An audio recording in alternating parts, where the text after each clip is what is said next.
बिस्मिल्लाहिर्रहमानिर्रहीम। अस्सलाम वालेकुम स्टूडेंट्स, आई होप आप सब खैरियत से होंगे। आज की वीडियो का टॉपिक है इमेजिज़म मूवमेंट। आज हम इमेजिज़म मूवमेंट को डिस्कस करेंगे।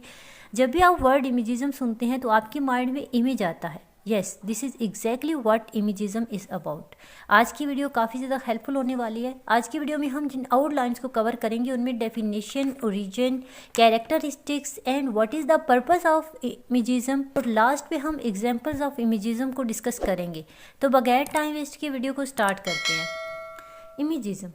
इमेजिज़म की यहाँ पे हमारे पास दो डेफिनेशंस हैं। आप दोनों डेफिनेशंस कर सकते हैं। इमेजिज़म is a literary movement in which imagist writers and poets describe image with clarity and focus.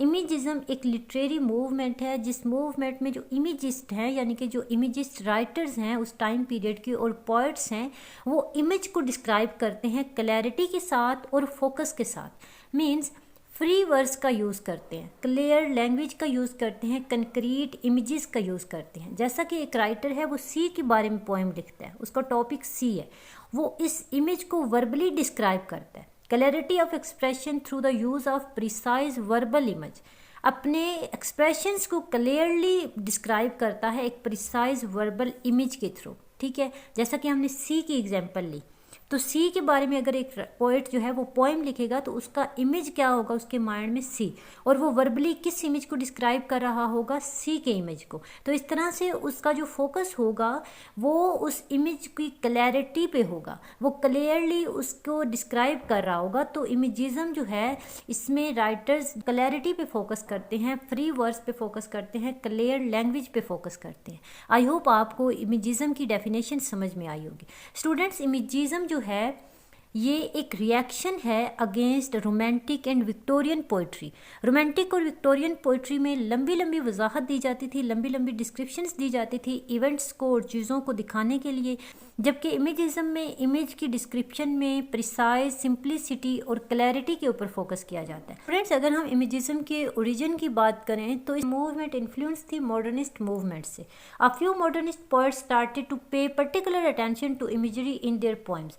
कुछ मॉडर्निस्ट पोइट्स ऐसे थे जिन्होंने अपनी पोएम्स में इमेजरी को इंपॉर्टेंस देना शुरू कर दी। उनको लगता था कि अगर वो इवेंट्स को, ऑब्जेक्ट्स को या फिर सब्जेक्ट्स को कन्वे करना चाहते हैं तो सिंपल लैंग्वेज एक बेहतरीन ज़रिया है। क्लियर लैंग्वेज का यूज़ एक बेहतरीन तरीका है जिससे वो अच्छे तरीके से, बेहतर तरीके से पोइट्री लिख सकते हैं। ये इसलिए हुआ था क्योंकि उससे पहले जो पोइट्स थे वो लंबे लंबे जो डिस्क्रिप्शंस थी उनको यूज़ करते थे और फिलोसफिकल कॉन्सेप्ट्स को अटैच करते थे, लिंक करते थे, और इसी चीज़ से निकल के मॉडर्निस्ट पोइट्स ने सिंपल लैंग्वेज को अपनाया, सिंपल और क्लियर लैंग्वेज को अपनाया। तो इसी तरह से इमेजिज़म जो है ये मॉडर्निस्ट मूवमेंट से काफ़ी हद तक इन्फ्लुएंस थी। मॉडर्निस्ट पोइट्स जो थे वो ये नहीं चाहते थे कि उनकी जो पोइट्री है उनके अंदर जो तारे हैं वो उनके थीम्स को रिप्रेजेंट करें, बल्कि वो चाहते थे कि ये जो इमेज है वो इनकी पोएम का सेंटर पार्ट रहे, बल्कि सेंटर ऑफ अटेंशन रहे। स्टूडेंट्स, इमेजिज़म मूवमेंट का ओरिजिन जो है वो टी.ई. होमेस की पोएम से ही शुरू होता है। उन्होंने अपनी पोएम्स के अंदर सबसे पहले इमेजिज़म का यूज़ किया था। उनकी दो मोस्ट इंपॉर्टेंट पोएम्स हैं जिनमें फर्स्ट है ऑटम जो कि इन्होंने 1909 में लिखी थी, और सेकंड वन है अ सिटी सन जो कि 1909 में लिखी गई। इन पोएम्स में उन्होंने सिंपल और क्लियर लैंग्वेज का यूज़ किया। टी.एच. होमे ने ना ही इसको इमेजिस्ट पोइट्री का टाइटल दिया और ना ही इसे मूवमेंट का, बल्कि इस मूवमेंट की रूट्स इन्हीं की पोइट्री से जाके मिलती हैं। कुछ सालों बाद अज़रा पॉन्ड ने इस मूवमेंट को इंट्रोड्यूस करवाया था अपनी पोइट्री के अंदर, और इस मूवमेंट को उन्होंने एज इमेजिज़म मूवमेंट 1912 में इंट्रोड्यूस करवाया। ये मूवमेंट बहुत कम टाइम चली थी, 1912 से लेके 1918 तक। अज़रा पॉन्ड को ही इस मूवमेंट का फादर कहा जाता है। स्टूडेंट्स, अज़रा पॉन्ड ने एक बुक लिखी थी जिस बुक का नाम है dash imagist and anthologist of imagist poetry. इस बुक के अंदर उन्होंने पोइट्री के कुछ टेनेट्स बताए, कुछ प्रिंसिपल्स बताए। टेनेट्स को डिस्कस करते हैं जिनको हम कैरेक्टरिस्टिक्स भी कह सकते हैं। We believe that the individuality of a poet may often be better expressed in free words than in conventional forms. Free words की आज़ादी दी गई ताकि पोइट्स अपने इंडिविजुअलिटी को एक्सप्रेस कर सकें। फ्री वर्ड्स में लिखी गई पोइट्री ऐसी पोइट्री होती है जिसके अंदर किसी पर्टिकुलर राइम, रिदम या फिर मीटर को यूज़ नहीं किया जाता, यानी कि पोइट्स जो हैं वो इजीली अपनी पोइट्री लिख सकते हैं बगैर किसी कन्वेंशनल फॉर्म को फॉलो किए हुए। वो अपने इमोशंस को ट्रूली एक्सप्रेस कर सकते हैं। To use the language of common speech but to employ always the exact words. Exact words का यूज़ किया जाएगा, डेकोरेशन के लिए कोई भी वर्ड्स यूज़ नहीं किए जाएंगे, ना ही कोई एक्स्ट्रा वर्ड्स ऐड किए जाएंगे। To create new rhythms as the expression of new moods and not copy old rhythms which merely echo old moods. यानी कि जैसे फ्री वर्ड्स की बात हुई है कि जिस तरह से रिदम चेंज होगा, जिस तरह से मूड चेंज होगा, इस तरह से रिदम चेंज होगा। ओल्ड रिदम्स को नहीं यूज़ किया जाएगा, इसलिए ही फ्री वर्ड्स को बताया गया, फ्री वर्ड्स को इंट्रोड्यूस करवाया गया ताकि पोइट्स राइटर्स इजीली लिख सकें। To allow absolute freedom in the choice of subject.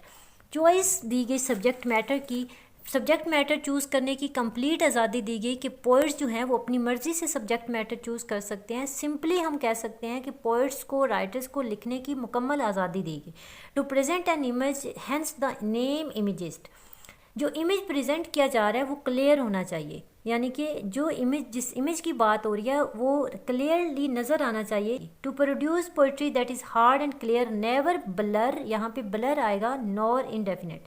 जो पोइट्री प्रोड्यूस की जा रही है, जो इमेज यूज़ किया जा रहा है वो क्लियर होना चाहिए, ना ही ब्लर होना चाहिए और ना ही इनडेफिनेट होना चाहिए, बल्कि क्लियर होना चाहिए।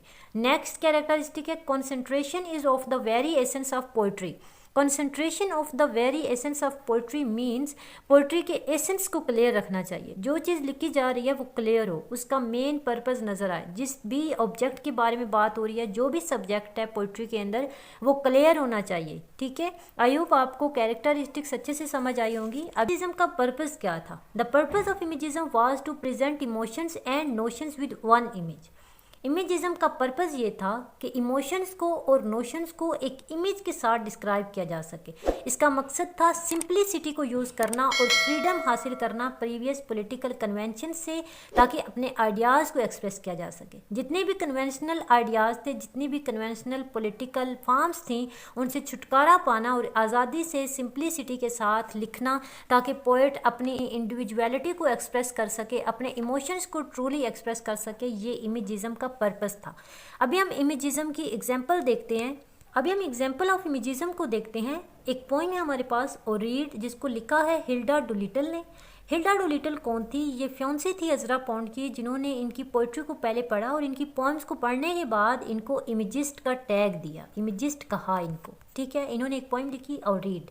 इस पोइम को पढ़ते हैं और जानते हैं कि इनका जो मेन मकसद था, जो इमेज था, वो क्या था।